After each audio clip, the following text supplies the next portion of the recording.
What's going on? What's going on, everyone who's actually listening to this podcast right now? First of all, guys, welcome to the Nikhil Sai Show, which is hosted by me, the Nikhil Sai. And guess what's going on today? We are back with another amazing two comma quest. I mean, this is going to be crazy, guys, because we're talking about first mentor of Russell Brunson. This is going to be a crazy story, guys. So just make sure to stick around. And we're talking about someone who is referred as the father of digital marketing. This is a crazy podcast. So if you're someone who is into online marketing and who wants to learn the modern marketing techniques from someone who's an OG who's been in industry from a long time, stick to this podcast, guys.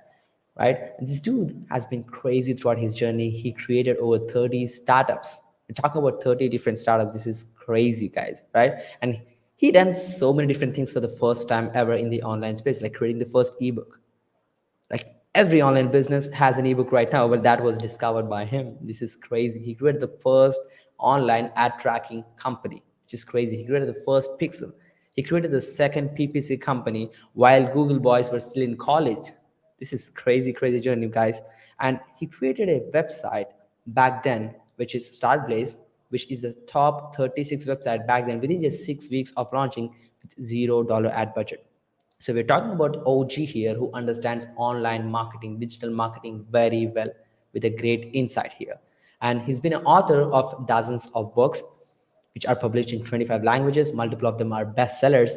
And his marketing books were used as textbooks in different universities across the world. So this is going to be a crazy journey, guys. So again, let's not waste any time. Let's welcome the founder and CEO of Simplology, Mark Joyner. Hey, Mark. Hey, Nikhil. I'm good to have you, brother. Thank you so much for joining us today. Thank you for having me, man. Appreciate it. Absolutely, Mark. And Mark, this is so crazy. I mean, you started digital marketing when I wasn't even born. Like, this is crazy times, right? How So old we are would you? love to hear, like, I'm actually 20 right now. So Wow. yeah, I'm pretty young, but I would love to hear like a backstory. Like, how was the situation back then? How did you got into online marketing? Well, for me, digital marketing was, man, there's so many things to say about this. I'm going to try to give you the very short version because I know we don't have too much time. And I was very young. I had some interesting interactions that planted the seeds for this, right? So my uncle was sort of like a legit rocket scientist, right? He did consulting for NASA. And he got access to something that was the predecessor to the internet. So a lot of people don't know that the internet was created by the Department of Defense, by a group called DARPA. That's where all of the really advanced black projects are done and whatnot. They invented Mm-hmm. something called the DARPA net to create uninterruptible communications for the purpose of the military. Now, back then, my uncle actually had a DARPANET machine in his house where I was living at the time, and it was this teletype machine, and you could only connect it to the DARPANET by these big earmuff phones. And I played just mostly games on that when I was a kid, very slow but engrossing, and that planted a seed into my mind when I was very young. And then also, he was an entrepreneur. I got to see him typesetting ads, and then I got involved in a lot of different entrepreneurial endeavors when I was quite young. Not all of them legal, I'll just say. And then over time, I went through. I never went to school hardly. My parents never forced me to go, so I didn't go. I'm very self-educated. I ended up getting Mm-hmm. a university degree through independent study while I was in the military. Early on in my military career, this is where it really started getting interesting. Around 1990. I was getting on the early version of the actual internet, and then also these things that we had called bulletin board systems. Now, bulletin board systems were sort of a pre-internet thing where you could call into one computer at a time and people would share, but it wasn't, Mm-hmm. the networking thing that it is now. So I started marketing back in those early days on bulletin board systems and on the early internet. And I wasn't really interested in becoming a digital marketer per se. I didn't even know anything about marketing or digital marketing. I was an entrepreneur and I just experimented with stuff. I'd never read a book about business or about marketing. I was just an experimenter.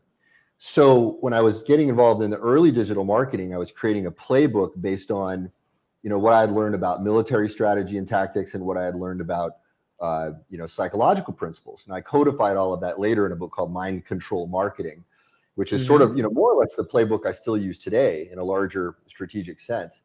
Over time, people started seeing what I was doing and they're like, dude, like, how are you getting these results on the internet? Tell me, what kind of marketing you're doing. And so I started kind of ended up becoming the digital marketing guy just accidentally. And then as that was happening, I started, meeting a lot of the old school, direct marketing guys who were teaching me things, to fill up, holes in my game and whatnot. But that's more or less the foundation of the early days. Wow, that's absolutely insane, Mark. Like I'm anticipating that you are one of those people who got early access to the internet, like while it was still in like the beta phase as we speak. That was really, really awesome, Mark. And the transformation you took, actually someone who's getting into business to actually helping people build sustainable business. So my next question is, now we see like, Mark, as the internet is exploding, everyone is getting into like online business, creating businesses, coaching, consulting, whatnot, right?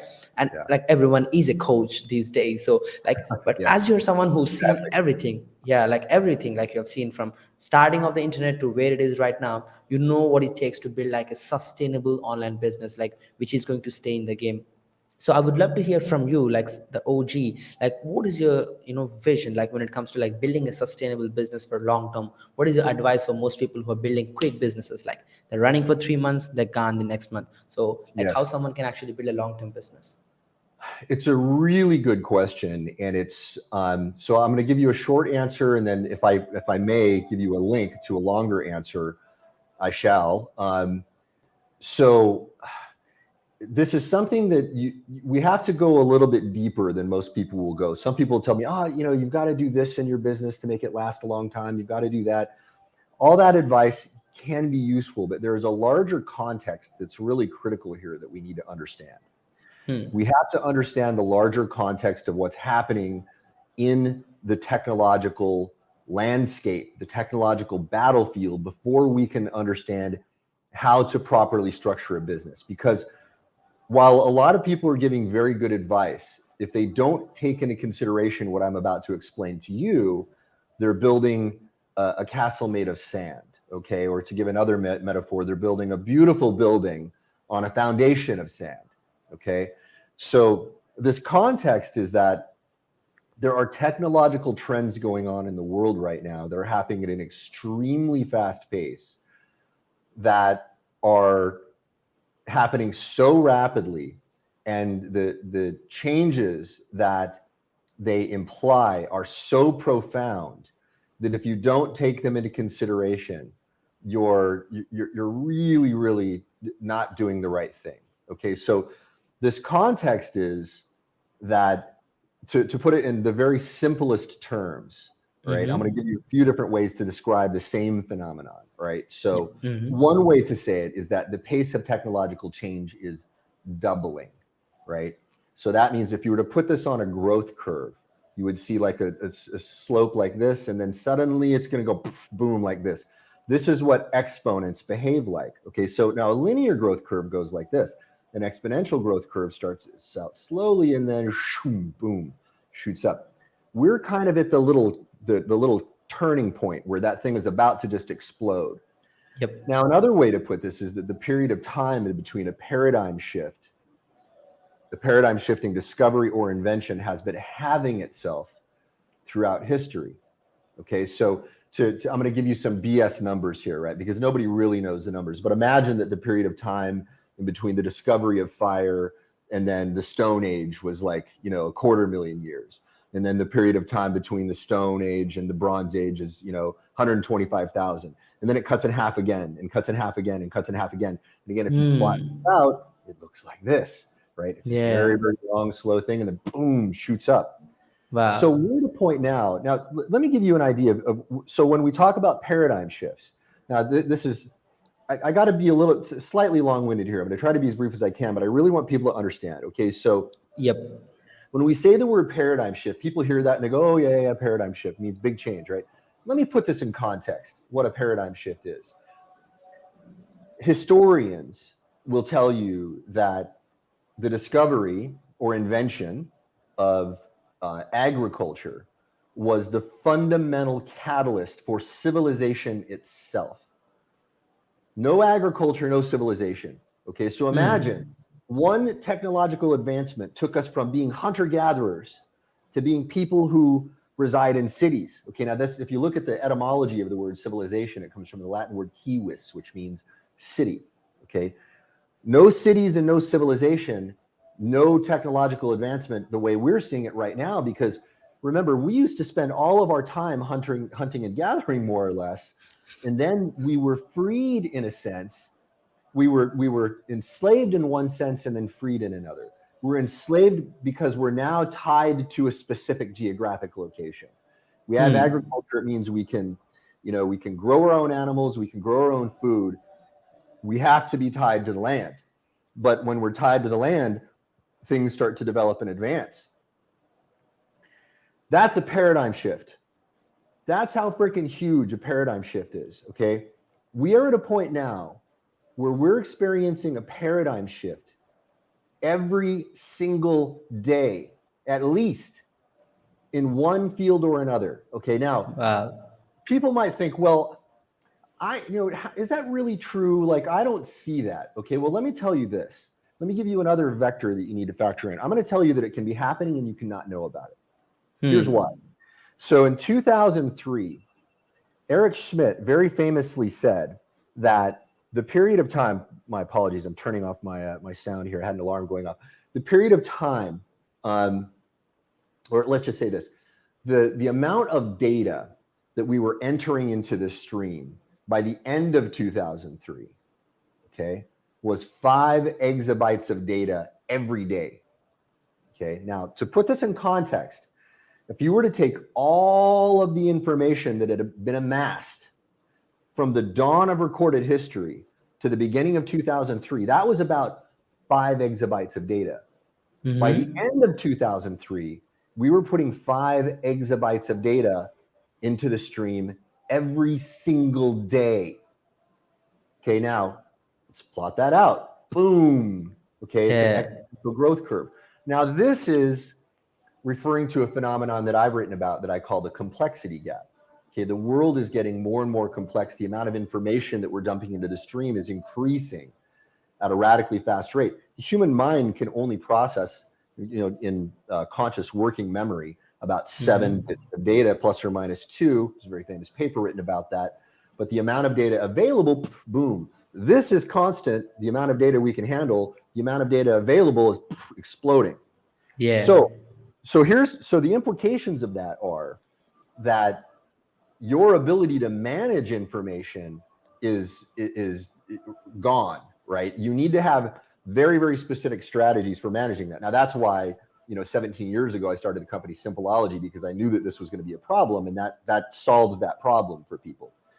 Now, here's where it's going to get. So if you think it's been interesting so far, here's where holy F moments. Okay, so let me ask you this. Have you ever heard of something called graphene? Graphene? No. Yeah. Okay. Graphene is one of the most important discoveries in all of human history, and it happened over 20 years ago. Okay. It was resulted in the Nobel Prize in physics. Okay. It is going to fundamentally change the way we interact with the world. And it's becoming more and more known. It's becoming more and more available. But even really intelligent guys like you are not even aware that this exists. Okay. Now, there has been a massive patent war going on about graphene over the last 15 years. Okay. And there have been, pushes to make graphene, more easily manufactured. So what is graphene? So here's what gets really interesting. Okay. There's one level of this and there's another level of it where you're going to go like, whoa. Okay. So graphene in itself is mind blowing, but the larger phenomenon that it implies is 10 times, a million times more mind blowing. Okay. So check this out. So graphene is nothing more than carbon. Okay, it's just carbon. If you take a pencil, what we call pencil lead is not lead, it's just carbon. Okay, all right. So that's I believe it's what is it, number 8 on the periodic table. Okay, so carbon has certain behavioral properties. Okay, we know that in the open world it behaves certain ways. what graphene is it's one single atomic layer of carbon, a single atomic layer of carbon. So what's special about that? Well, when you strip it down to a single atomic layer, the behavioral properties of this new substance that we call graphene are totally different from carbon. It's 100 times the tensile strength of steel. It is 1/10 the weight of steel. Okay, it has the potential to be a room temperature superconductor of electricity. So, we're eventually going to be able to have, what this implies is that the electronics, everything is going to be radically changed because of this substance. We're no longer going to be carrying around these ridiculous phones the way we are now. We might have foldable devices, right, where you can have the circuitry and the monitor itself on the same device, and it's flexible, and you can fold it up and put it in your pocket. Wow. There's a larger conversation about the way technology is going to change as a result of this. But this one phenomenon should let people know, like most people don't know about it. Even some of the smartest people I know have not been clocking this particular trend. The fact that some of the smartest people in the world, in fact, most of the smartest people in the world are not even remotely aware of this, should make people go, whoa, this is major. That means that the amount of what's going on in the technological world right now is so enormous and so vast that even the smartest people in the world can't keep up with one of the most profoundly, fundamentally, world-changing inventions. Now, here's where it gets interesting. Graphene is only one example of a larger phenomenon that we call the nanomaterial revolution. So graphene isn't the only substance that does this. It's every atom, every molecule, every composite, everything that we know of. We're discovering that when you strip it down to different layers, different atomic layers, they have different behavioral properties. So one way of describing it is like, if you look at the periodic table of elements, I'm sure you've seen this, right? Hydrogen, and then all the way down to the radioactive isotopes and all that at the bottom. So imagine that you have the periodic table. We thought, that's it. We figured out all of chemistry, right? And the only frontier is that we might find more, elements with more neutrons, right? Well, guess what we discovered? We discovered that you can peel back the periodic table and there's another one. And you can peel it back and there's another one, and another one, and another one, and another one. This is crazy. This is crazy, right? This is how complex we're discovering the universe is, and how complex our state of technological advancement is. Now, let's simplify this in a way that everybody can understand. And I'm going to give you a simplification, then I'm going to give you something scary, and then I'm going to tell you what we have to do, okay? So the simplest way of looking at this is that everything is adhering to what I call the big five phenomena, right? Everything is getting faster, smaller, more powerful, more available, cheaper, okay? Faster, smaller, more powerful, more available, and cheaper. Everything. Wow. Including weapons technology. Now, sit with that for a second and think about that. Okay? That happens to weapons technology, and you won't understand the full implications of that right now in the context of this conversation. It's impossible. But I want you and your listeners to meditate on that for a while, because the implications of that for humanity are enormous, and we need to face it, or we're effed in a big way. Okay, seriously, True. we really need to think about the implications of this. So, one thing to consider is we have 3D printable automatic weapons now. Okay. Now, the governments of the world are saying, well, all we have to do is outlaw 3D printable automatic weapons. Right. Okay. So they did that for the distribution of digital downloads, of illegal digital downloads. How did that work out? Not too well. People are everybody downloads illegal stuff every day. Okay. Yeah. All right. I mean, it's everybody. All right. So, the government's outlawing something is not going to stem the tide of technological advancement. What happens if we get 3D printable weapons of mass destruction? Oh my goodness. That would be so bad situation to live in. It's scary as hell. Okay, we need to factor that, and I want to let everybody think about that, because I think all of the world needs to be pondering the implications of this. I think that what we need a shift in consciousness. Otherwise, we're going to destroy ourselves. Period. Hands down. Yeah, hands down. Okay. Now, let's tie this back into entrepreneurship. Okay, so What we need as entrepreneurs is we need to develop businesses that are pivotable with all of these changes. It's what I call a lifeboat business. It's one of what I call the 3 essential hedges, right? There are 3 hedges that you need to build in your life to be able to survive what's coming right now. Now, that's a very short answer of something that I describe in more detail in a book called Your Roadmap to Money in the 2020s. If I could give a URL, I shall. It's up to you if I can do that. Absolutely. It's Absolutely. Please go ahead. yourroadmaptomoney.com is the URL. Now, that book is a very easy read. It's 300 some odd pages, but it's big type, lots of images. I make it very easy to understand. Most people read it in 1 or 2 sittings. But I'm telling you right now, if you don't understand what I have in that book, you're lost, because that shows you the landscape of what's going on in the world. And what I've just told you is just a taste of what's happening. Okay, so there are things happening. There are events unfolding right now that you must know to survive as an entrepreneur. And it's all in that book. Absolutely, Mark. Thank you so much for mentioning that. So, guys, I mean, like the conversation seems so intelligent that this is something you should be getting updated on, or else you know what's gonna happen. You'll be completely lost in the platform of internet, and you'll be that tiny little part who has no clue what's going on in your business. So, thank you, Mark. And let's get to the next question, brother. This would be so interesting to answer, right? And this is something I'm very excited to ask as well. So you started your careers like in the 1990s when internet was like still the fad thing. People didn't believe in that, right? So if you would start right now, how would you do it differently? Interesting. Okay, so there's one of several ways that I would go about doing this. Okay, one is probably the first thing I would do is I would become what I call an integration marketing deal broker. Now, that URL I gave talks a little bit more about that and what things that you can do, and I also talk about different opportunities that are available now, because there are certain trends that are going to happen for sure, right? An integration marketing deal broker is a guy who puts 2 businesses together so that they can behave in ways that are going to be mutually profitable. Brokering deals like that does not take a lot of effort if you're intelligent enough and you have the wisdom to do it. It's a very easy business to run because you don't have to run any business. You just have to put deals together and then put yourself between it in a way that you will get a slice of the deal. Okay, that's the simplest thing I would do for sure. Now, if I were to lose everything and start over right now, I would do that because I've got so many connections and I could see all of these different opportunities. I could make millions easily just by doing that. Okay. Yep. The next thing I would do is I would look at some of the trends I was talking about in that book. So, for example, one of the phenomena that I talk about are what I call mutant middlemen. Okay, so a lot of people say that the middleman is dead now because the internet has democratized everything. It's not really true. It's not really true at all. It's a very simplistic view of a much larger phenomenon. Okay, so the middleman had a rise and a fall and a new rise. Okay, so yes, the internet did remove the necessity of certain middlemen from certain transactions. Okay, so by the way, you see the sun coming up in Phuket here on my face, so the light's going to change a little bit.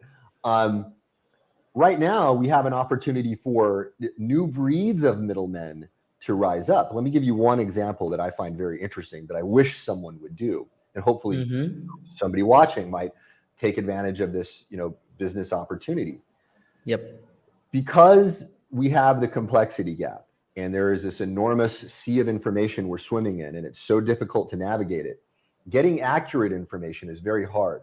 It's even harder when news organizations, all of them, doesn't matter what political leanings they have, all of them are propaganda machines. Okay, now I'm a veteran of the U.S. Army intelligence community. I've studied this phenomenon very deeply. I can tell you unequivocally that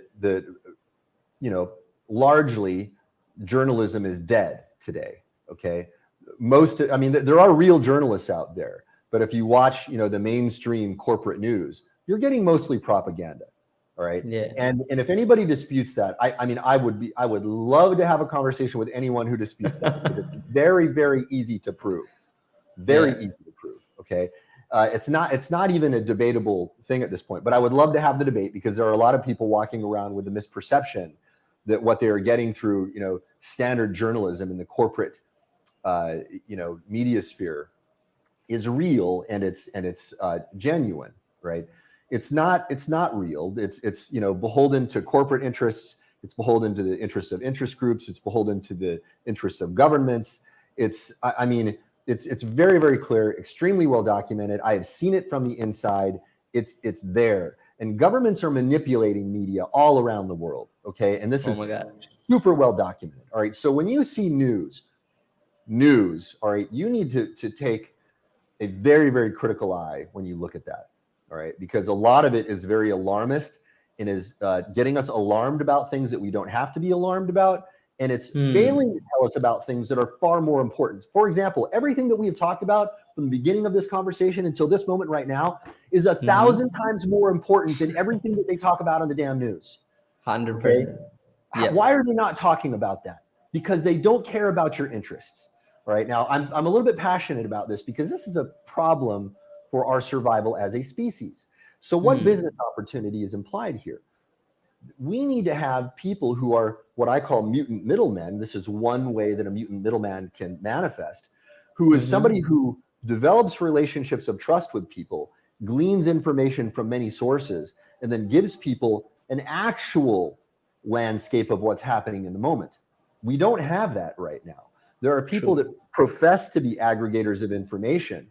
Like if you look at Google News, for example, that's supposed to be that. It's supposed to be like, hey, we look at all the different news sources and we, show you the ones that are the most important. Well, all it is an aggregation of all of the propagandistic,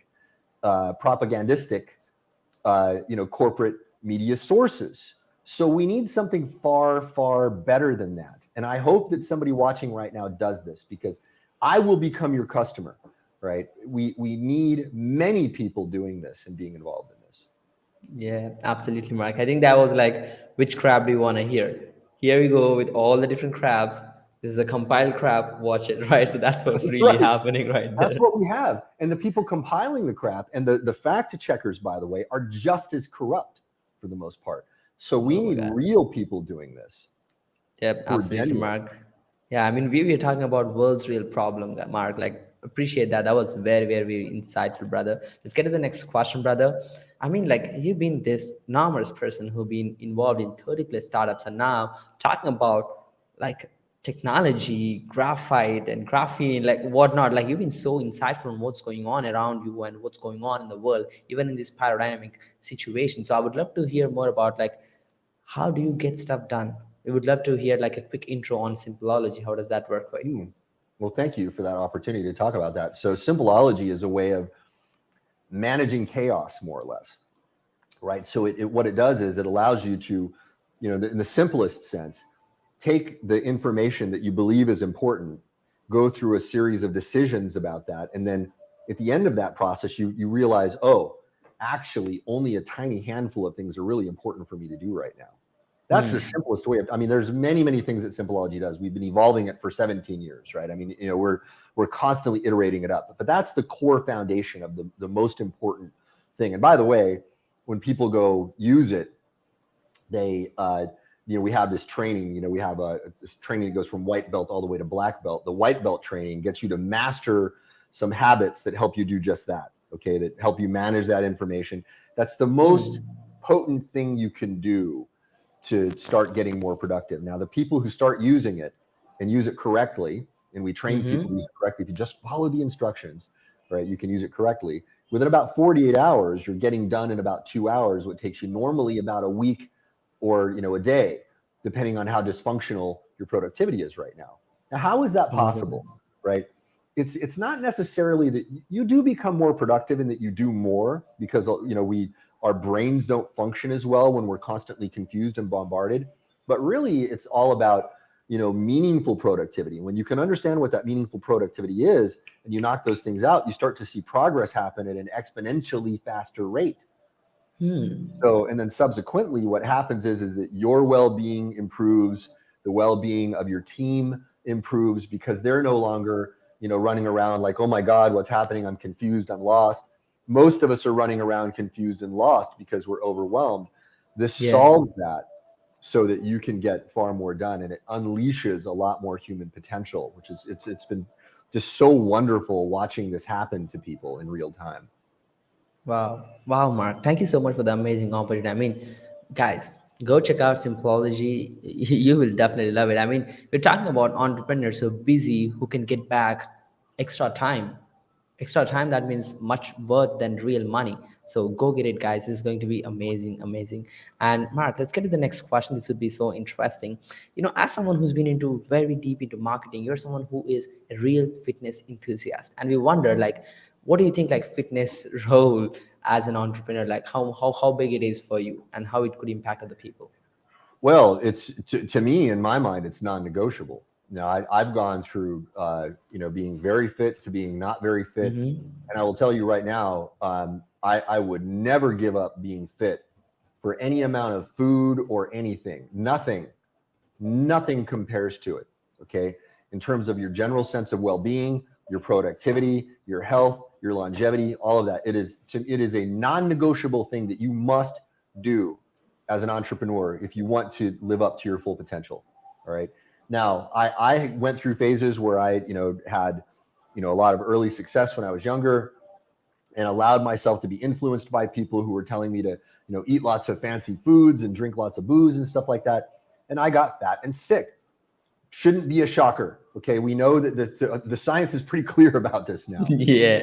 The decisions that you make about these things are going to determine your overall health, your fitness, all of those things that we're talking about. Okay. Now, if I can show you, I used to be, very obese, and I am like shredded and fit now. I do MMA fighting at 52 years of age.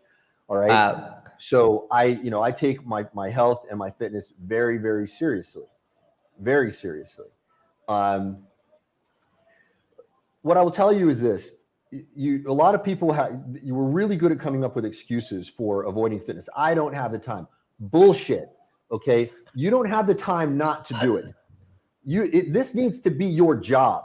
Okay, so people tell me, "Oh man, I've got all these things to do," and I'm like, no, I'm not gonna entertain that nonsense for a second, because if you tell yourself that between this hour and this hour every day I need to be fit, I need to work on my fitness, and you know that that is a duty, that you must show up there with the same Hmm. level of seriousness that you would show up for the birth of your child. All right, Hmm. you show up there every single time, you will become fit and you will find the time to do it. Now, here's what will happen: your productivity will go up so much more that any hour or two that you lose every day working on your fitness is going to be repaid to you in enormous dividends and increased productivity. Wow. There's just no question about it. Now, is it easy? No. All right. There are going to be challenges that it's going to be difficult in the beginning. And there's all sorts of nonsense advice out there. There's lots of bad advice, and there's a lot of dogma out there. Hmm. People will tell you, you have to do this diet. Oh, no other diet works. We don't know enough about diet to have dogmatic opinions about diet yet. It's far too complex. You've got to figure out what works for you. I can tell you what works for me. If we want to get into specifics, I can. But what I will tell Yes, people is please. that they need to experiment and be very careful of dogma, not just in diet and fitness, but in everything, by the way. Okay. Be very, very cautious when people are speaking to you dogmatically, because it can derail your entire life in some very serious ways.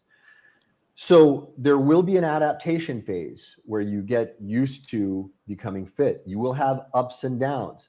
There are days where it's Mm-hmm. going to be difficult.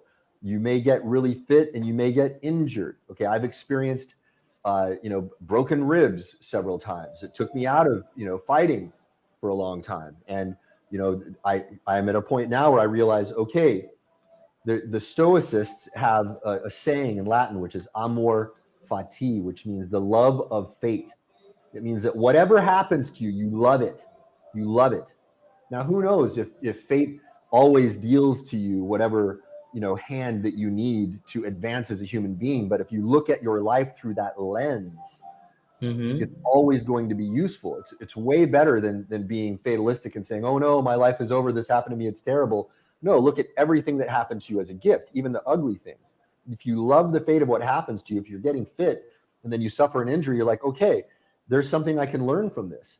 I can learn, how to adapt. Maybe I can get a business idea from this. Maybe this shows me that, in every area of my life, I've got to overcome barriers, and it's my ability to overcome these barriers that really makes the difference between success and failure. Okay, if you look at the world through that lens, you're far more likely to succeed. All Wow. right. So that's the shotgun blast of what I believe about fitness. We can talk more about that if you want, but this is Yeah, we your have a show. follow-up question regarding that. We would love to get into details, Mark, for sure. But yeah, like the one word really tells all of it. Non-negotiable, guys. So just make sure that you are getting fit and fit every single day. It's completely Absolutely. non-negotiable. Absolutely, Mark. Thank you so much. Let's get to another question, brother. And this is something more interesting. What do you see like most common marketing mistakes made by business owners, in 2021 so far? Well, the biggest mistake is not a marketing mistake. And we'll talk about marketing, but let me just say something. I would be remiss if I didn't say this. When Mm-hmm. I first built Simpleology, I was sort of getting out of the digital marketing space, for a while there. I was sort of, saying, "Hey, look, I don't want to be the guru of this anymore. I'm going to go do something else." And because anyway, long story behind that, but people kept coming to me with, asking for marketing advice. And what I realized was that they didn't need marketing advice. What they really needed was to unscrew their productivity, right? Because, they had all sorts of really great ideas. They just weren't implementing anything. They were Mm, too slow, that was on point. right? So now let's get to marketing. All right. So there are many very, very common mistakes that people make about marketing. Perhaps the most common, my good friend, Dr. Joe Vitale, says, get out of your head and get into your customer's head. And that is a very simple statement on the surface, but a deeply profound statement when you really think about it. And getting out of your head and getting into your customer's head really means many things. So when you're writing your ad copy, if you write your ad copy from the perspective of oh, hey, I spent all this time building this great product and me, right? Nobody cares. Nobody wants to hear that, right? What they want to hear about is how you can solve their problems. Now, this requires a deeper fundamental shift inside of you, right? Yes, there are going to be internal motivations, I hope, for building your business, right? That's fine to have those internal motivations. And you don't have to be shy about that. You need to be real about that and get deeply in touch with those motivations, because the more in touch you are with your deeper drives, and if you can connect those with your entrepreneurial wishes, you will become Mm-hmm. far more successful, because that desire is a superpower. It's to be harnessed, right? But if all you care about is your individual ends, your marketing is going to be pitchy and solicitous, and people will smell it on you. So Yeah. you need to be okay about your individual desires, but be very, very empathetic about what other people need and genuinely care about that. And when you do start genuinely caring about it, there are boundaries that just should not be crossed here. But when you genuinely do care about it, what happens is you start to understand those people more. And then what happens ultimately, when you really deeply peer into that and you start solving those problems for those people, you get more conviction as a business owner. You're like, oh man, I helped this person experience this win. That Hmm. felt so good, because there is a wonderful feeling that we get when one human goes to another human and helps them. There's something that's something that we can't compare to With anything else in anything life. else. Yeah. It's beautiful. It's a beautiful experience. And you, as a podcaster, you've probably seen this, that the people that you're bringing forward to your audience are helping a lot of people. You are helping a lot of people, and I'm sure that feels wonderful. So, Absolutely. One of the greatest feeling ever. right? It's extraordinary. And when you start to feel that more and more, you start getting positive reinforcement for the behaviors that are going to make your business succeed. So that's ultimately what it means when you get out of your head and into your customer's head. Now, don't get completely out of your head, because you need to be in touch with your deepest desires. So there Hmm. is sort of a balance. There's a yin and yang, that we must, manage here. Yep, absolutely, Mark. Beautifully articulated. Appreciate that complete insight on actually doing that. And Mark, as you're talking a lot about like technology and how disruptive the industry is being on, are you like someone who is on blockchain technology? Because I would love to know your thoughts on blockchain technology. Like, how do you think this is going to transform the world? Okay, so I have deeper thoughts about this that I get into in your roadmap to money.com. So what I'll say is, so I'm going to give you the positive and the negative side of blockchain. Okay, so the positive Mm-hmm. side of blockchain is perhaps one of the greatest hopes for humanity that has ever existed. I mean, the marketing pitch, the sales pitch for it is hey, we want to democratize finance, which is in desperate need of democratization. If you understand anything about Keynesian economics and what's going on with the central banking systems in the world, we desperately need democratization of finance, okay? Because it is one of the biggest problems we have in the world right now. It could democratize government. It could democratize everything, right? Because we have everything open on, the blockchain, transparent, right? Uncorruptible. If it really lives up to that, and there are people, genuinely endeavoring to make the blockchain do that, to be a force for freedom and decentralization, something I've been talking about for decades, and thank God everybody's talking about it now, right? Wow. It can be a force for that. It can be a force for that. That's the positive side. The potential pitfall, the biggest one, and there are other, conspiracy theories about it and all that. I don't want to go down that rabbit hole, but the one thing that is unequivocal, if you look at what is known as the Satoshi white paper, this was the thing that invented Bitcoin and the blockchain. Yeah. The abstract of the Satoshi white paper itself, it tells you very plainly what the biggest gaping hole in the blockchain is. It said, and I'm paraphrasing here, it says that as long as the majority of the nodes on the blockchain are putting out the right information and not trying to corrupt the information, the blockchain will remain integrous, okay? So here's the problem, and I get into great debates about this, but I have some very, very firm opinions about it. Quantum computing is an enormous threat to all cryptography, including blockchain, okay? Why? Because quantum computing represents not just an exponential shift, it's a radical, off-the-charts shift in technology. Okay, so we recently, a couple of years ago, passed one of the really important road marks in quantum computing called the quantum supremacy test. Now, Google put out a paper saying that they had passed the quantum supremacy test, and then they took the paper down. Who knows? Perhaps for national security reasons. Nobody knows. But what is the quantum supremacy test? It is to tell you that we want a proof of concept that quantum computing works. Now, by the way, computing normally works with binary, okay, ones and zeros. Quantum computing uses what are known as qubits, which has 8 different quantum states, which makes it, far, far richer and far more computational power. Plus, it's so much smaller and faster that. So I'll tell you how enormous the change is here. If what Google said is true, when they pass the quantum supremacy test, which is to do one function on not a fully functional quantum computer that behaves the way computers do now. It's a quantum computer that can only perform one function, but it has to perform it at a state that is radically faster than the fastest supercomputers that exist. Think about that. The fastest supercomputers in existence. This computer, if what Google told us is true, could do within seconds, and I may not have the numbers exactly right here, but you'll get the magnitude approximately right. It could perform this computation in seconds, what would take today's fastest supercomputers millions of years.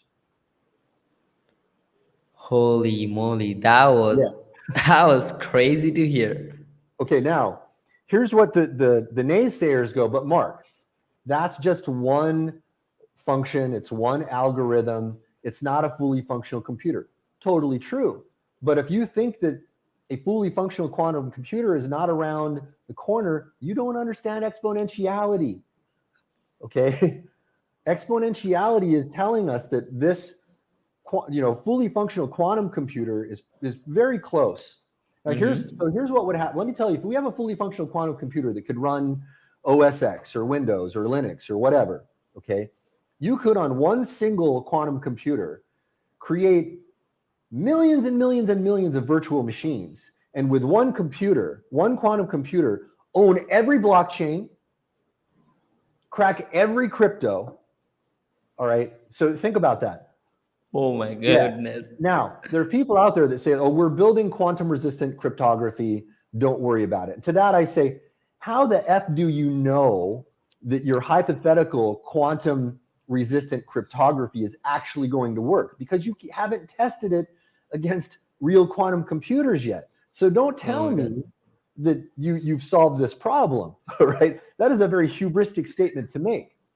So that's my deep concern about crypto. Now, this is a very complex and very rich and deep conversation that we can have here about this, but that's sort of the broad strokes of the real Yeah, landscape. absolutely. I wonder how would people who are holding millions of dollars in crypto react to this. Oh my goodness, that would be crazy to see. Absolutely. Let me tell you really quick. Okay, you need to diversify your assets. Okay, that's the really important thing. Don't put all of your eggs in. I mean, this is classic finance advice, but diversification of assets is critical here. Absolutely true, Mark. Yeah, and anything could happen. So, guys, just make sure to understand the trend on what's going on. So, Mark, we have a couple of questions here. Let's go quickly over them. Let's get to the next question, Mark. Tools you use to manage your projects and clients for productivity, other than Sympology, because we already spoke about that. I mean, we do like 90% of everything on Sympology. We have project management on there, like everything, right? Wow. It's all, yeah. So, but on top of that, we also use some of the common tools. I'm a fan of the ecosystem that Google built. As much as I don't trust Google as an organization, and I hate to say it, I don't trust any of the big tech platforms right now. I think there's a lot of collusion between, big tech, big media, big government, all of that, and I think the evidence for that is pretty unequivocal and clear. True. A whole other conversation, but Google's ecosystem technologically is wonderful. I love using Gmail and Google Drive. I love the way their calendar and all of that stuff interacts very well. And Sympology, integrates with a lot of that stuff very well. I like for day-to-day productivity, I like Apple products. I would say they're hands down, it's the best in terms of ease of use. If I wanted to build a system, and I won't say too much about this, but if one were inclined to build a more secure and hack-proof system that was also, government snooping proof and whatnot, I would build something on a flavor of Linux. Anyway, there's a whole deeper conversation, that we can have about that. I'll just leave some breadcrumbs there for people to follow on their own. And I would say it would be worthwhile to build some platforms like that. I'm a fan of hard storage of cryptocurrency. I don't put cryptocurrency on the exchanges like that, or any of those, the companies that have that, because it removes one of the most important facets of cryptocurrency, which is, the ability to do things, anonymously, right? I don't want, these companies now to take that right away from you. So when I do crypto transactions, I go from one wallet to another, and I'm not going to say how much crypto I have or how I use it, but I'm just going to throw that out there for people to factor into their own decision. Anyway, we could talk about many, many other tools, but there's a few of the ones that I like. Yep, absolutely, Mark. Appreciate that. So, guys, you know what to do. Use hardcore wallets. That's how you can keep your crypto safe. And Mark, let's get to the next question. This would be wonderful to answer. Your daily routine for the success. So, how does your routine looks like? Great. Okay, so it starts with my night. Okay, I sleep very early. This morning, I woke up at 3 a.m. Okay, the quality of your sleep is going to determine the quality of your day, right? Before you and I met at 6 a.m. my time, all right, I had already been up for 3 hours, and I got a whole lot done. I did some things, for my fitness, made some coffee, and the whole, other things that I do for health, and then also, I got lots and lots of work done. Okay, so before, now I've got several hours of podcasts and live interaction with people and meetings and whatnot, and then I'm going to have other blocks of productivity. So, in Sympology, we have a tool called Start My Day, which allows you to determine what are the most important things for you to do on a particular day. So, I use that every single day so that I know, hey, these are the most, what I call HIME tasks every day. So HIME is an acronym, the Sympology neologism that we invented that stands for high impact, minimal effort. All right. So if you can find the combination of tasks that are the best combination of impact and ease, it's going to be more often than not the most intelligent decision, the best way for you to spend your time. You're right. It's exponential, right? So we have a little tool inside Sympology where we allow you to make HIME analysis of your tasks. You rate them by impact and ease. You multiply the scores together. Whatever has the highest HIME score, we do that for you automatically, is the most intelligent thing for you to do, 9 times out of 10. And by the way, in business and in life, you're never going to make the right decision all of the time. Okay. But if you can tend to make better decisions more often, that's the best we can do. And that makes a huge difference a huge difference in your life if you can just be more right more often. That's all you have to be. Now, throughout the day, there are certain things I do. I keep myself hydrated. Okay, if I'm drinking coffee, I definitely need to drink more water. I usually have 1 to 2 meals a day later on in the day after my workout. There are certain movements and things that I do in my body. I don't like to be bound to a chair all day. I have different places where I can work. I have a standing desk. I have something called a perfect chair that I sit back in where I do some work like that. If I'm going to do long writing, I'll do that. I make sure that I get up and move throughout the day. So I do little things like this. I use a tool that we built in so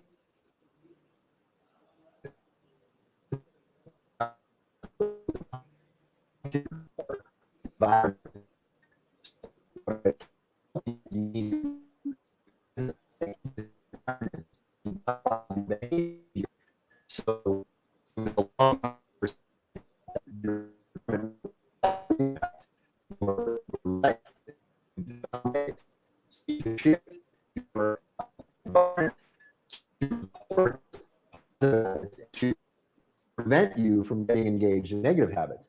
One little thing I'll do is every time I go to the bathroom, I have a pull-up bar in there. I will do properly executed pull-ups. It makes sure that I'm constantly getting that good input into my body. And I do a properly executed pull-up, where you're squeezing your glutes, squeezing your core, moving your body in the right way is great because it realigns your body in some really profoundly powerful ways.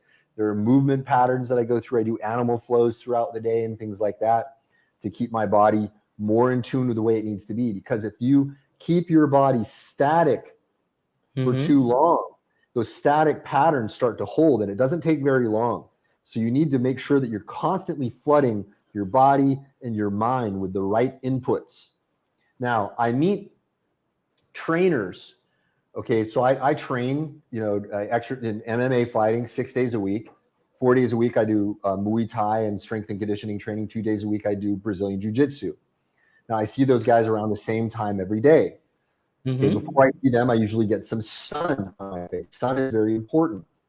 And I make sure that I see those guys because I want to make sure that I have a hard-coded appointment with somebody who's going to give me a hard time if I don't show up and who is there focused on making sure that I work my best.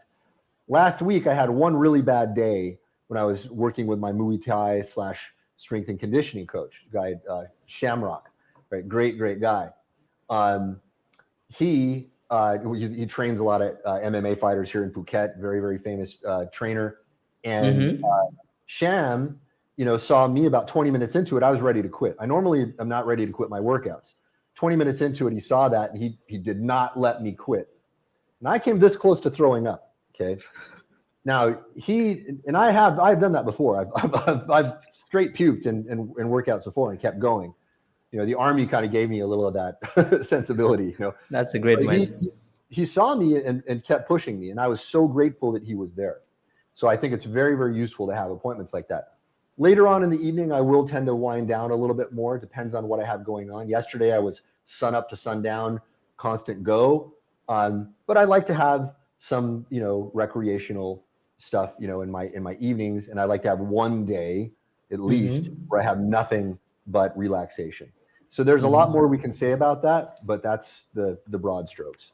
Yep, absolutely, Mark. Appreciate that. And brother, just to confirm, like we have 8 minutes. Can we go like a little longer because we have like 4 more questions? Will that work for you? Okay, yeah, we'll blaze through it. Yeah, I'll go late to another meeting I've got here. Awesome. Thank you. Appreciate that, Mark. Really appreciate that. Let's get to the next question, Mark. This would be awesome to hear as well. I mean, you were one of those people who got hands on internet very quickly, right? So if there is a suggestion which you could give to a 20-year-old yourself or someone who's just getting started in business, what would be the number one suggestion you'll give? Okay, I'm just going to give you a blast of things. Okay, believe in yourself. Don't let people get in your head. Okay, don't listen to the negative feedback or the positive feedback. I mean, listen to it, but don't take any of it seriously. Okay, you want to remain humble. You want to remain empathetic with people, but you want to remain true to yourself. As Thelonious said to Horatio in the great speech in Hamlet, at the end, this above all, to thine own self be true. There was a reason why he said this above all, to thine own self be true in that great speech in Hamlet. Which I recommend everybody read Shakespeare, by the way. Okay, that would be another piece of advice for young people. Read Shakespeare if you're a native English speaker. Tremendous wisdom in Shakespeare. Take your productivity very seriously. Take your health very seriously. Take your compassion for other people very seriously. Take your compassion for yourself very seriously. Understand that you are part of a very complex ecosystem that we do not fully understand. Okay. Also understand that nobody has a monopoly on truth. Reject dogma. Okay. Instead, look at points of view of life and philosophies as lenses that you can put on and take off at will. When I was in the military, there were situations where using night vision goggles were very, very useful. If I were to use night vision goggles at high noon, it would blind me. Okay. True. So there are points in life where certain points of view are useful and certain points in life where they are not. Be willing to take them on and put them off. And when you do that, it frees you intellectually. True. Now, there's a lot more that I would love to say, but those are some of the high points. Yeah, absolutely, Mark. I really love the perspective you have on, getting the real mindset which requires to actually become a purposeful entrepreneur. Appreciate that, brother. Let's get to the next question. Your life's biggest achievement so far and any next bigger goals. How do you like to change the world? Wow. I don't want to say any one of these things are bigger than another, but I would say the degree to which I have mastered myself is probably above all the most important thing. People could say, well, you invented this, you invented that. Okay, fine. All right. Maybe someday those inventions will be irrelevant, right? But my capacity, my ability to invent more things, to make, greater contributions is going to be dependent on my mastery of myself. And I have lost mastery of myself and regained it multiple times. And Wow. The times where I've had higher levels of mastery, right now I'm in a state where I have a much higher level of mastery than in most other states of my life. I would say that's the biggest thing. Next biggest goal, that I have many, constantly improving myself, constantly having better and better impact on the world. I would like to have Simpleology out there in the hands of more and more people. It's already in the hands of many people, but I know that it can help people so much that's something that, that I'm very deeply engaged in. Another thing is helping business owners navigate these very, very tumultuous times right now. That's why another, initiative that we have is stuff related to that, your roadmap to money stuff. Okay. So, and I think it's very, very important for entrepreneurs to be able to do that. And I would like to, perhaps, more important than all of that is help, people come to an awareness that there are forces in the world right now that seem to be trying to take away our freedoms. Whatever you think of their motives, what I will tell you is that historically, the centralization of power has almost always ended in mass murder. In fact, I can't think of a single example of of mass centralization of power that did not end that way. We have some that we have seen, okay, but some of the ones that exist right now, resulted in that in the past. I mean, no offense to the people of China. I love the people of China, but I'm not a fan of their government. This is the same government that, I'm sorry, hosted the greatest mass murder in history, arguably. Chairman Mao, 80 million deaths, 80 to 100 million deaths at the hands of Mao. Okay, that's the same government in place now. Okay, and they're committing, and all governments are doing this. I don't mean to point out China, and to say that the U.S. has done some atrocities too, for sure, right? All the more power is centralized, the more of that potential is there. True. So we as individuals need to be a bastion against that tendency. Otherwise, our freedoms will be taken away from us. 100%. That we all need to have that awareness. Yeah, Mark. I mean, like the perspective you have on everything which I hear from you, like that's insane. Like I feel so stupid while I'm on this podcast, but I'm really enjoying, being on this conversation. I'm glad, absolutely, brother. Let's get to the next question. Like, what was the biggest mistake in your life so far, especially in terms of business? Letting go of my fitness at different times certainly has been an enormous mistake. business partnerships where I did not listen to my gut, where there were people that I knew had moral failings, that I knew did not have the right mix for me to be associating with people that I knew had tendencies that were going to push my tendencies in the wrong direction. Those tend to be the biggest mistakes. Another one is getting wrapped up in dogmatic points of view. That almost always leads to disaster, because it's impossible for a limited human mind in this seemingly infinite universe to understand everything, and to assume that we do understand everything, that our point of view is infallible, is just a form of extreme madness, I would say. Yeah. That's really awesome, Mark. I think like thinking about first principles in everything you actually approach will actually help to break those real, mind blockers you have. Absolutely. And I like that. brother, we would love to learn more about like your main inspiration for the success you've achieved, like what keeps you moving and keep people involved in your journey. My main inspiration for success is understanding that stagnation is death, and that I am at a point now where I have trained my consciousness to be ever more and more aware of the fact that I must be constantly moving towards something and constantly improving. And the moment I stop that, that is when the forces of entropy, the inevitable forces of entropy, kick in your life, and in some surprisingly disastrous ways, right? So being more and more aware of that, that's the most important thing. Yes, there are certain things I want to attain. All of those, ends-based goals are wonderful, but it's the consciousness that's far more important, I would say. That particular Yeah. consciousness is a lens that I like to keep on at all times as much as possible, because it's been enormously instrumental for me. Key people involved have been, various friends and authors and entrepreneurs. There was a very interesting writer that I read when I was young, a gentleman named Robert Anton Wilson, who became a friend later on in life. He taught me a lot of, the philosophical foundations of things that made me more flexible. There are, certain direct marketing experts that I was very fortunate to become very good friends with. Ted Nicholas, who sadly passed away. Gary Halbert also passed away, recently. Greatly influential for me in different ways. Joe Sugarman, Joe Vitale, guys like this. Some of these really great minds in the marketing world, who all became good friends, were enormously instrumental. Different fitness coaches that I've had have been, greatly instrumental. I'll name some of them. I don't know. I never worked with Paul Chek as a fitness coach, but reading his stuff has been, greatly useful for me.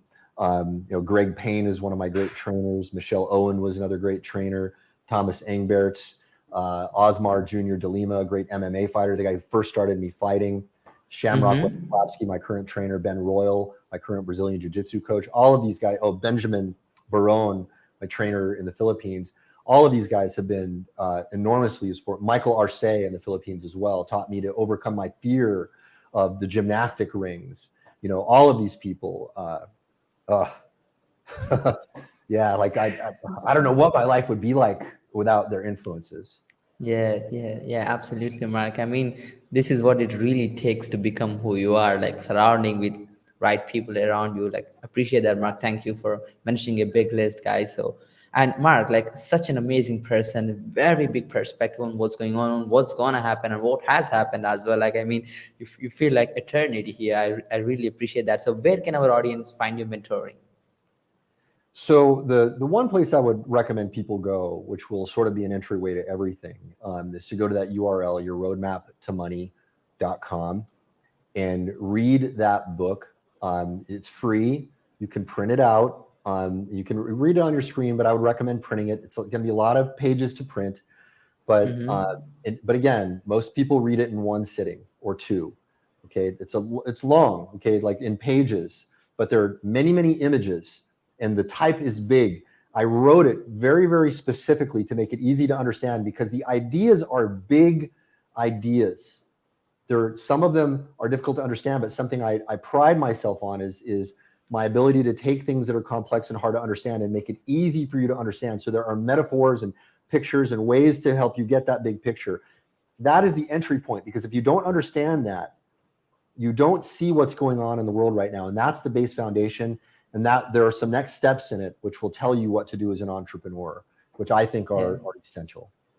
Yeah, absolutely, Mark. Guys, so if you're not getting hands on this free book, you will regret it later. So make sure to check out your roadmap to money.com and you will have good time reading that book. Absolutely. And Mark, that was absolutely an amazing session, brother. Any last word before we conclude the total podcast for today? You have a largely younger audience, yes? Yep, so particularly ClickFunnels users. Yeah. So a lot of young people today are being, their heads are being filled with a lot of dangerous philosophical untruths, I would say, okay, and things that are demonstrably untrue, okay? So for example, when people are told, oh, you shouldn't work hard, don't stress out, I'll give you one specific example. People will tell you, if you're fat, it's okay. It's okay. Don't let people fat shame you. That's your body. You should love your body. Yes, you should love your body, but it's not okay to be fat. I'm sorry. Okay. It's not okay. Anybody who tells you that is not your friend.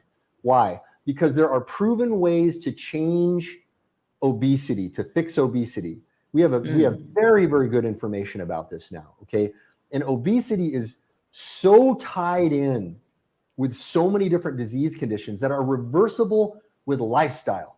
And when people are telling you not to change your lifestyle because they fill your head with all of these BS ideas, they are facilitating decay in your life. That is one manifestation of what I see as a larger form of corruption in the world right now. And a lot of young folks, probably not most of your audience, but they're exposed to these ideas. And I will tell you, forcibly reject those ideas. Take command of your own body, your own life, your own mind, your own spirituality. Don't let anybody tell you that any view of the world is correct. See things with your own eyes. If you can do that, you will be far ahead of one of 10,000 people.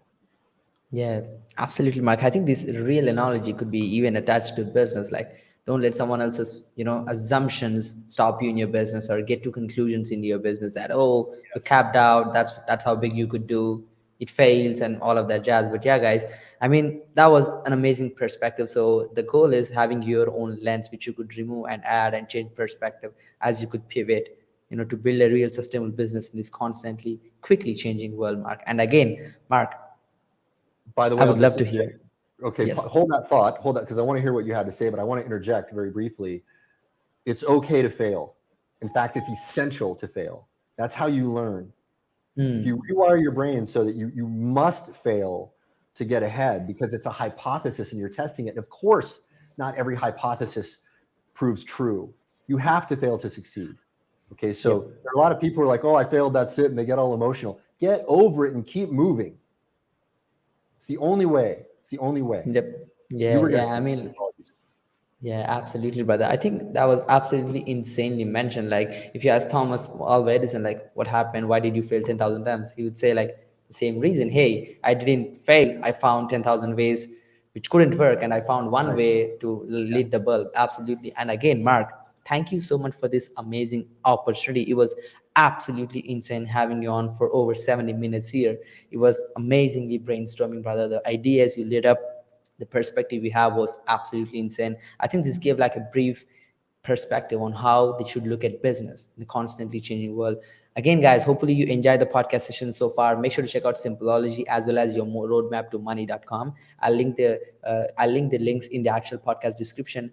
I mean, you'll miss out if you don't check out. So you should be checking that out. And health is non-negotiable, guys. Just to quickly wrap up and stay tuned for the next interview, guys. I will be coming back with another amazing guest. And this is me, the Nikhil Sai, and Mark Joyner signing off for today. Peace, Mark. take care, everybody.